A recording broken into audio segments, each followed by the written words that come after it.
The Witch Sisters. Cat. This is where the Witch Sisters live. Let's see what they are up to today. Hey, little Witch Sister. Wee. Can I ask you? Wee. I was wondering. Wee. All right, let's see what Big Witch Sister is doing. Good day, Big Witch Sister. Good day is right. Looks like you are getting ready for a big day. Today is Bring Your Pet to Class Day. I'm bringing my warthog, Dr. Cheryl. Bring your pets to class day? I'm gonna bring my bats, him and her. I'm sorry, but Bring Your Pet to Class Day is for the kids in my class. There. Only pets can go, like a gerbil, a dog, a cat. Cat, you say?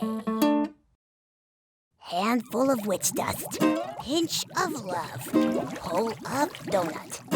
Magic brew, do what you do. Make my spell turn out well.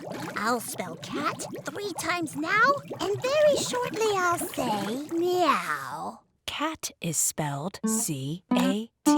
Cat, H-A-T. Are you sure that's correct? Uh-huh. Cat, H-A-T. That can't be right. Cat, H-A-T. Oops. C-A-T spells cat. H-A-T spells hat. But you have to admit, it's a pretty nice hat. It's the next day. Let's check in with the Witch Sisters. Bring Your Pet to Class Day was so exciting. Everyone loved Dr. Cheryl so much, they named her Pet of the Day. A cowboy put me on, and we rode a bull, and we won this trophy at the rodeo. Woof! You're my little sister again. Yay!